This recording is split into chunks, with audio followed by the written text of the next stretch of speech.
So in these sections, I divided into three parts. The first part is retailing connecting brands with consumers, include six weight, type of retailers, amount of service, product line, related price, upright retailer, and organization approach. Okay, so moving on to the first one, type of retailers. Retailers are implementing shopper marketing, transforming shopper into buyer at the point of purchase, leveraging online and mobile shopping pros to expand the retailing called moment of truth. For the amount of service, retailer stores are categorized by service levels, product lines, and organizational structures, with self-service offering location comparison, limited service providing sales assistance, and full service focusing on specialty goods. For product line, retailers are categorized by product assortment, with specialty stores focusing on specific segment, department store offering a wide variety, and high-end stores like Nordstrom, Saks, and Neiman Marcus excelling. Related price retailers are classified based on their price, with model offering regular high-quality goods and customer service while discount store and off-price retailers. Next, for off-price retailers, including independent factory outlets and warehouse outlets, offer wholesale price below retail, with some offering up to 50% of retail or sometimes 80%, particularly for low-income consumer. Organization approach retail organization including corporations, volunteer chains, retailer cooperatives, and franchise organizations offer lower price and promotional economies, while franchise organizations focus on unique products or services. For the next two parts, we have retailer marketing decisions, include segmentation, targeting, differentiation, and positioning decisions. And the last one is retailing trends and development wholesaling. The first one for retailer marketing decision part, retailers are adapting their marketing strategy due to increasing unique product assortments, eroded service differentiations, and price-sensitive customers, making it challenging to offer exclusive merchandise. For retailers must segment and define target market to differentiate and position themselves, focusing on scale, mid-scale, or downscale shoppers preferences for variety, depth, convenience, or low price.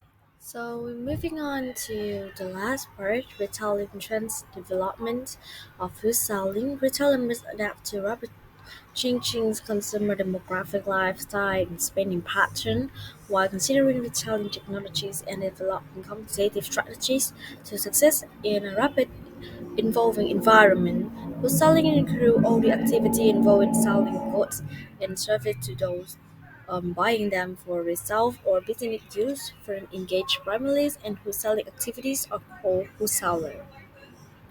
So moving on to the second question, describe the major retailer marketing decisions is simply includes segmentation, targeting, differentiation, and positioning decisions, product assortment, and service decisions, play decisions, promotion decisions, and price decisions. That's what it simply is including in the retail marketing decisions must have.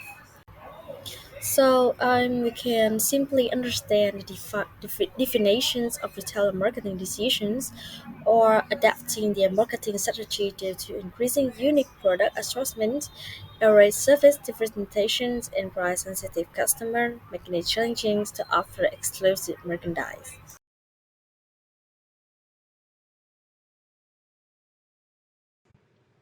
Chapter 13, Retailing and Wholesaling, Retailing Trends and Develop. Retailers must continually adapt their marketing strategy and message to today's challenging, fast-changing retail environment. This is higher consumer spending. For example, We have here the 474 value positioning to attract today's more value-oriented consumer. GTA Friday offered the 474 where less is more menu, featuring right-side appetizer at $4, main dishes at $7, and dessert at $4. New rental firms shorten retailing life cycles and retail conversion. Today, retail firms appear to be convergent. Increasingly, different types of retailers now sell the same products at the same prices to the same consumers, thanks in part to the price transparency the Internet provides. New rental firms, not some pop-in, not some soft feature rotating themes, new and exclusive products, and brand partnerships that excite and intrigue customers. The rise of mega retailers, the rise of huge mass merchandisers and specialty superstores, the foundation of vertical marketing system, and the rise of rental mergers and acquisition have laid a core of superpower mega retailers. Growth of direct online mobile and social media retailing. Showroom is where the shopping practice of coming into retail store showroom to take out mega deals and prices, but instead buying from an online only rival, sometimes we're in the store. We have a picture here the showroom uh, where the no common practice of viewing products in store but buying them online presents serious challenge to store retailer, but rather than that fighting showrooming, retailers are now embracing it as a way to showcase their omnichannel strength. The need for omnichannel retailing, an increasing share of the growth in online sales is being captured by omnichannel retailers who successfully merge the virtual and physical world. This is the picture of this. Growing importance of retail technology. Other retailers are experimenting with virtual reality to enhance the in-store shopping experience. Like we have an example here, retailers are experimenting with virtual reality to enhance the in-store shopping experience. At the North Face Manhattan store, customers can download virtual reality headsets that transform them to remote outdoor experience, so that a guide zoom up a 420-foot clip. Global expansion of major retailers. Retailers with unique formats and strong brand position are increasingly moving into other countries. Wholesaling. At the activities involving selling goods and services to those buying for resale or business use. Wholesaler is the one or, for example, like a company, a firm engaged primarily in wholesaling activities. We have four steps here. Individual business, and then they will purchase goods in bulk from producer or manufacturer, and then reselling goods in small quantity to a retailer, merchants, industry, or professionals, and then sell those goods to end user, like the final customer, the last customer. Types of wholesaler. American wholesaler is independently a wholesale business that takes title to the merchandise it handles. For example, like Granger. Here the figure 30.2, the wholesaler marketing strategy. As you can see here, we have two strategies: is wholesale strategy and wholesale marketing mix, and it all related to each other. And then finally, it will create value for target wholesale customer. Trends in wholesaling. Giant food distribution wholesaler Cisco lives up to its "good things come from Cisco" motto to producing and delivering food and food service supplied are dependably, effectively, and cheaply than customers could ever hope to do on their own. A company's total promotion mix, also called its marketing communication mix, consists of the specific blend of advertising, public relations, personal selling, sales promotion, and direct marketing tools that the company uses to engage customers, but socially communicate customer value, and build customer relationships. The five major promotion tools are defined as follows.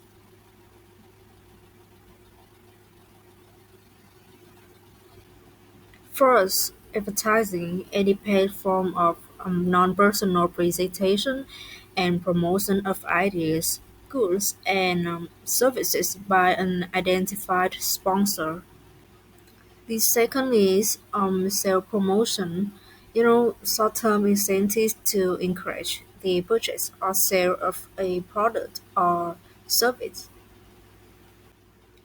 The next is personal selling.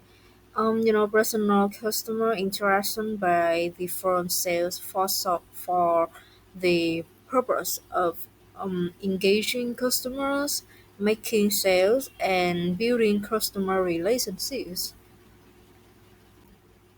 The next is public relations (PR), building good relations with the company's various publics by obtaining favorable publicity, building a good corporate image, and handling or heading off unfavorable rumors, stories, and events. Finally, is direct and digital marketing, engaging directly with carefully targeted individual consumers and customer communities to both obtain an immediate response and build lasting customer relationships. So, in this objective, I would discuss the changing communications landscape and the need for integrated marketing communications. So, we will move to the new marketing communication model. And the first, you can see that consumers are changing. Um, because consumers in a digital age are more informed and can access information independently through the internet and social media. And they can connect with peers to share brand related information and create their own brand experience. The second is marketing strategies are changing. Marketers are moving away from mass marketing due to fragmented markets. Instead, they focus on tailored marketing strategy to engage customer in specific micro markets, enhancing customer relationships. Finally, advances in digital technology have revolutionized communication between companies and customers. This includes varied communication tools like smartphones, social media, and brand websites, providing diverse channels for engagement.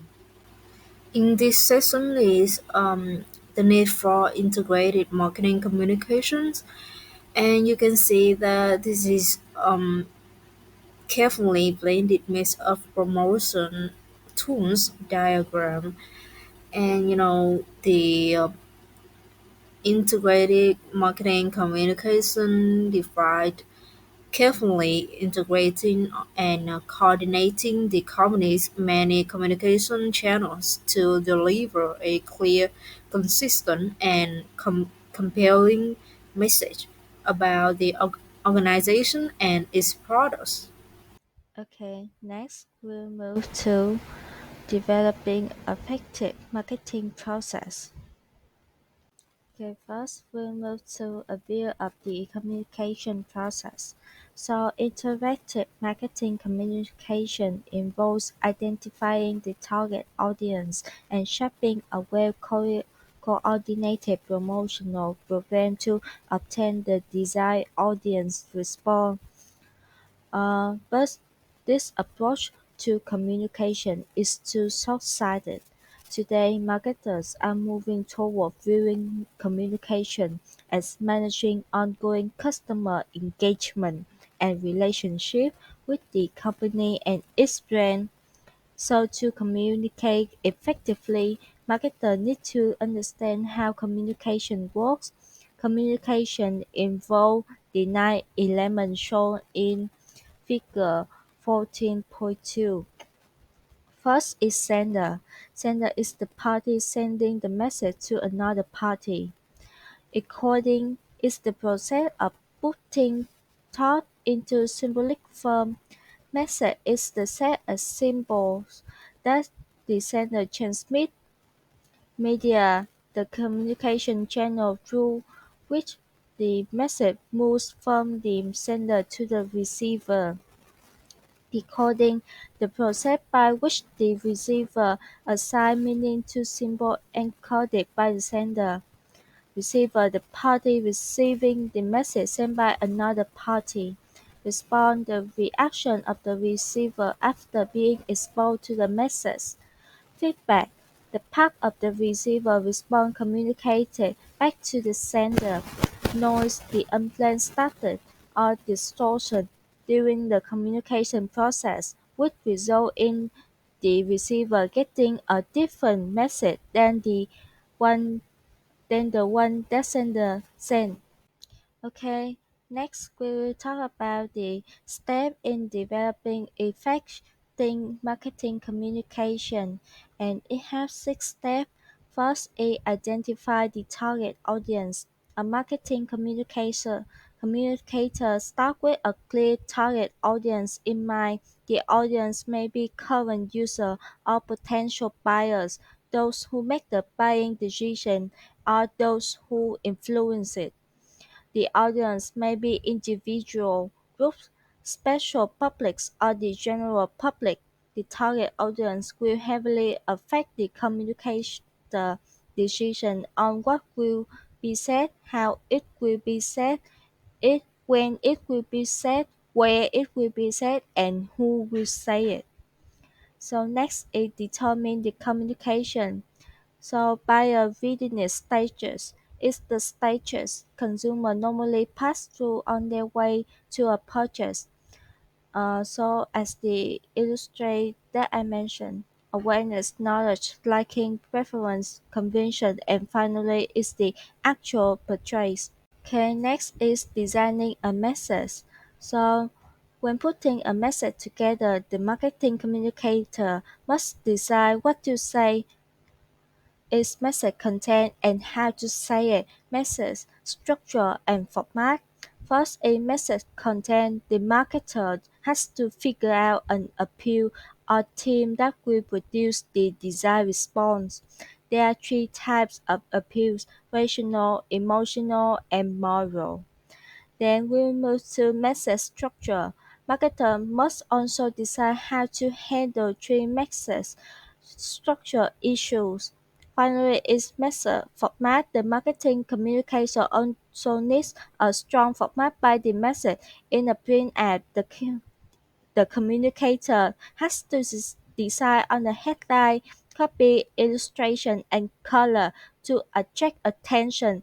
Advertiser can use novelty, contrast, eye-catching picture and headline, distinctive format, message size and position, color, shape, and movement. Okay, next is choosing communication channels media. So, uh, the communicator must now select the channels of communication, and there are two broad types of communication channels.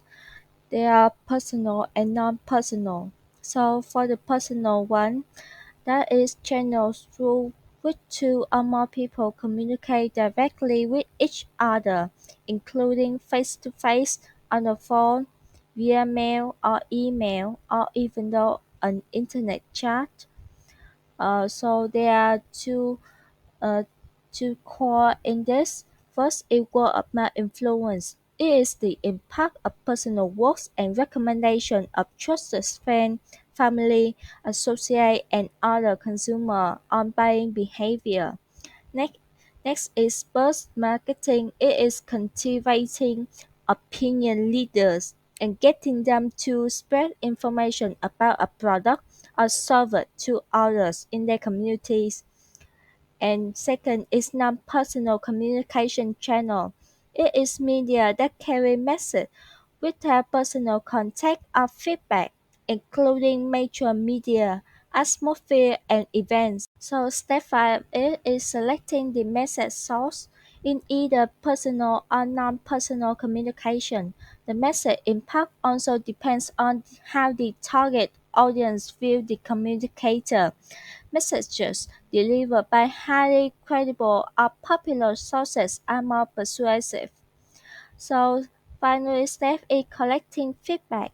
After sending the message or other brand content, the communicator must research its effect on the target audience. This involves asking target audience member whether they remember the content, how many times they saw it, what posts they recall, and how they feel about the content, and their past and present attitude toward the brand and company. The communicator would also like to measure behavior resulting from the content, how many people bought the product, talked to others about it, or visited the store. So now we move to the next sessions, setting the total promotions budgets and mix. Setting the total promotion budget is one of the hardest marketing decisions facing a company is how much to spend on promotion. And how does a company determine its promotion budget? Here we look at four common methods used to the set total budgets for advertising: the affordable method, the percentage of sale methods, the competitive parity methods, and the last A objective and test methods. The first is affordable methods. Some companies use the affordable method.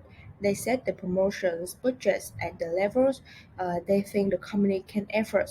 Some small business often use this method, reasoning that the company cannot spend more on advertising than it has. Unlucky, this method of setting budgets completely ignores the effects of promotions on sales.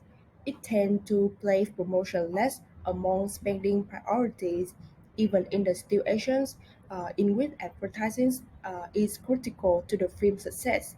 It leads to the uncertain annual promotion budgets, which make long-range market planning difficult. The second is percentage of sale methods. Other companies use the percentage of sale methods, setting their promotion budgets at a certain percentage of current or forecast sales, or they budget a percentage of the unit sales price.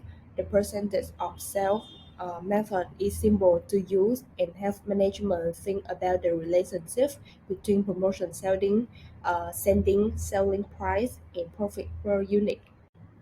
The next is competitive parity method. Still other companies use the competitive parity methods, setting their promotion budgets to make competitors allies.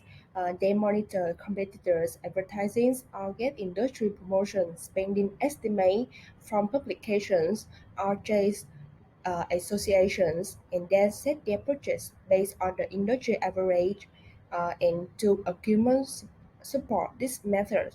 The first is competitors' budget represents the collective wisdom of the industry, and the second is spending what competitors spend helps prevent promotion wars.